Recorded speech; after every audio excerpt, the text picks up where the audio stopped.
Olá, hoje eu vou apresentar sobre Introdução à Endocrinologia Esportiva, adaptações do sistema endócrino ao exercício físico. O grupo é composto pelo Guilherme, José Eduardo, Lucas Moreira, Luciana, Mariana e eu, Luiz Henrique, que farei a apresentação. Na apresentação, iremos falar alguns conceitos fundamentais, como anabolismo e catabolismo, o emagrecimento e hipertrofia e como o sistema endócrino age nesses processos, dando ênfase a alguns hormônios principais, como a testosterona, o GH, a insulina e o cortisol. Por fim, abordaremos 2 casos clínicos. Então, os exercícios físicos podem ser classificados entre diversas modalidades, seja exercícios físicos resistidos, de força ou de potência, até mesmo aeróbicos, dentre outros. Todos esses exercícios provocam uma quebra da homeostase, ou seja, induzem o corpo a se adaptarem a esses estímulos. Na adaptação a esses estímulos, nós temos 2 fases, são as fases catabólica e anabólica. Na fase catabólica, nosso corpo produz energia a partir de moléculas maiores, por exemplo, utilizando as reservas de glicogênio, as reservas lipídicas ou até mesmo a glicose que ingerimos na alimentação. Já a fase anabólica é a fase que nós construímos novas macromoléculas a partir dos substratos. É através dela que nós regeneramos depois do exercício físico e também, nesse contexto, ocorrem as adaptações hormonais. No processo da hipertrofia, por exemplo, no ganho de massa muscular, nós precisamos ter 3 fatores fundamentais para que ele ocorra. O primeiro é o superávit calórico, de preferência. É até possível ganhar massa muscular sem ter um superávit calórico, mas em situações muito especiais. O balanço nitrogenado positivo, ou seja, ter uma dieta equilibrada com o consumo de proteínas adequado, tal qual a proteína que fica no nosso corpo é maior do que aquela que é excretada. E, por fim, sono adequado, pois é no sono e no descanso que, de fato, nosso corpo se regenera e se adapta, sendo no exercício um momento de estresse para o nosso corpo.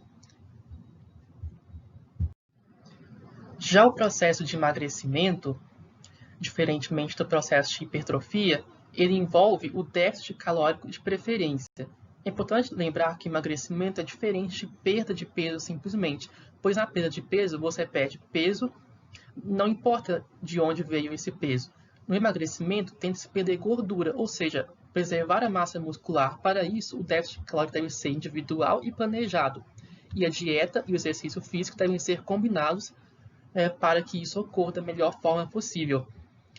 O emagrecimento ele é um processo não linear, ou seja, as adaptações que a dieta e o treino promovem no nosso corpo, elas são reguladas por processos metabólicos e hormonais, de tal forma que esses processos são gradativos, envolvem vários mecanismos de feedback. Então, não é possível emagrecer de um dia para o outro, nem de uma forma totalmente linear. O nosso peso varia ao longo dos dias, mas sendo sempre uma curva descendente. E a gordura, para ser eliminada, nosso corpo elimina em 3 etapas. Ou seja, é preciso que tenha a mobilização dessa gordura, dessa forma, a retirada dela dos adipócitos e estão disponível para o uso. Esse primeiro processo ele é muito importante, pois o exercício promove isso. Depois o transporte até o local de oxidação e, por fim, a oxidação, onde a gordura é totalmente convertida em forma de energia, gás carbônico e água sendo eliminado do nosso corpo. Os fatores que regulam o metabolismo energético, então, todas aquelas fases anabólicas, catabólicas, hipertrofia e emagrecimento, são principalmente os hormônios e a nossa genética. Dessa forma, percebe-se a importância gigantesca dos hormônios todos esses processos. E aqui está um artigo da Universidade Metodista de Piracicaba, da Universidade Federal de São Carlos.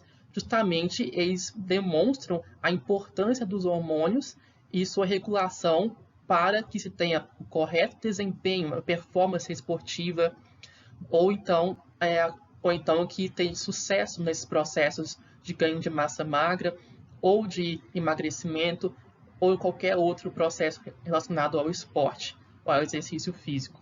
Ele demonstra que o GH, a insulina, a testosterona e o cortisol são importantes hormônios nesse processo, os quais falaremos agora nos próximos slides. O papel da insulina nesse contexto. Então, a insulina é um hormônio produzido pelo pâncreas e tem efeito hipoglicemiante, ou seja, ele promove a diminuição da glicemia, uma vez que tenta colocar a glicose dentro da célula para que ela possa ser utilizada como fonte de energia. Mas a liberação é diminuída quando existe trabalho muscular e sua supressão é proporcional à intensidade do exercício físico. Aqui temos um estudo que demonstra justamente isso. Como podemos ver nesse gráfico, o estudo dividiu uma amostra dessa população em dois grupos. Uma amostra praticou exercícios físicos 3 vezes na semana e outra 5 vezes na semana. Durante 20 semanas é possível perceber que o grupo que participou com maior frequência teve uma redução nos níveis basais desse hormônio versus o povo que não praticou 5 vezes na semana. Essa redução é em torno de 40 mg por decilitro em média. Isso mostra como o exercício físico tem uma importância fundamental na redução da glicemia e da melhora da sensibilidade à insulina em pacientes, inclusive diabéticos. Não só nos pacientes diabéticos, toda a população pode se beneficiar, mas há uma fundamental melhora na sensibilidade à insulina e isso melhora também a utilização dos macronutrientes, melhorando a performance e a estética. O GH e o seu papel. O GH, o hormônio do crescimento, ele tem liberação controlada pelo hormônio liberador do hormônio do crescimento, que é um hormônio produzido no hipotálamo. Esse hormônio que é produzido no hipotálamo, como podemos ver aqui na imagem, ele vai agir sobre a hipófise, estimulando a liberação de GH. Esse GH vai controlar receptores no fígado, onde o fígado irá fazer a secreção de somatomedinas, principalmente o IGF-1, que é um hormônio similar à insulina. Essa liberação do IGF-1 vai promover o anabolismo e também vai atuar no feedback negativo, inibindo a ação da liberação do GH pela hipófise e atuando no hipotálamo, estimulando a secretar somatostatina, que é o hormônio que inibe também a hipófise a liberar o GH. O GH tem importante ação no tecido adiposo, uma vez que ele estimula a lipólise, e no tecido muscular, uma vez que ele aumenta a síntese proteica e o transporte de aminoácidos, prevenindo assim o catabolismo e favorecendo o anabolismo, tal qual falamos nos slides anteriores. É importante notar que o GH tem um efeito diabetogênico, ou seja, ele piora a sensibilidade à insulina. Portanto, em atletas de fisiculturismo, por exemplo, que fazem sua utilização por via exógena, devem tomar muito cuidado, uma vez que eles podem desenvolver diabetes se isso não for bem controlado. E a diminuição da secreção do GH é associado com o envelhecimento. Já a testosterona possui um papel fundamental na regulação endócrina da adaptação ao exercício físico. Ela se eleva em exercícios físicos intensos e relacionado ao desenvolvimento de massa muscular.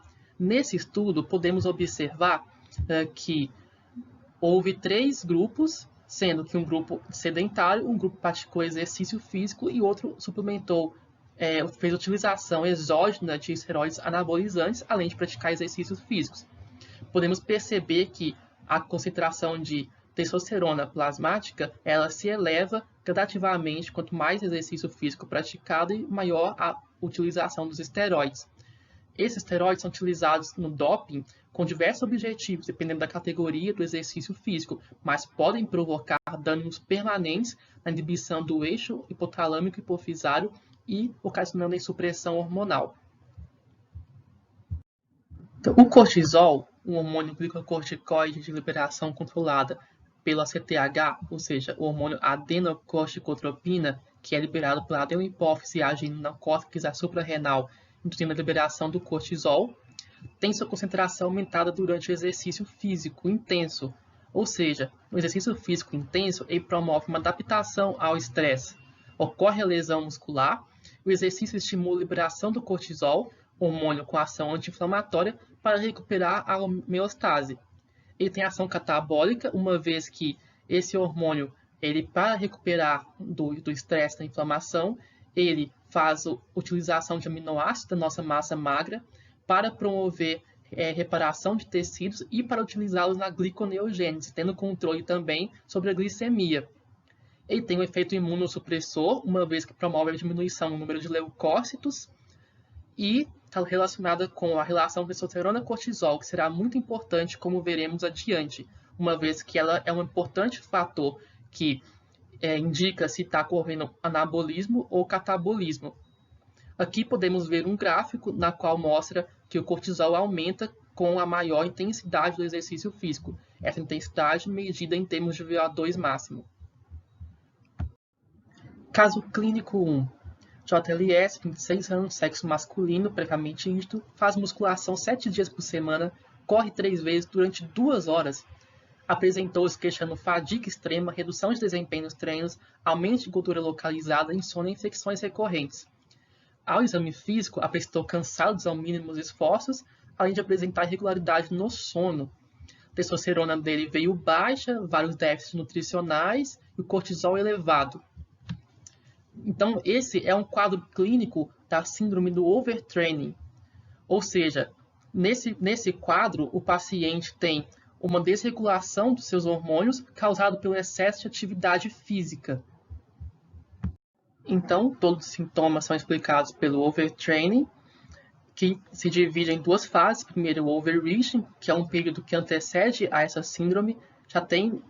O paciente já nota redução da capacidade física, alterações no humor, piora do sono, e o overtraining, que é um nítido desequilíbrio entre a carga e a tolerância, e os sinais permanecem por mais tempo. Já o caso clínico 2, bem similar ao caso clínico 1, paciente, sexo feminino, fratura na tíbia esquerda, menstruação atrasada, baixo rendimento, excesso de atividade física.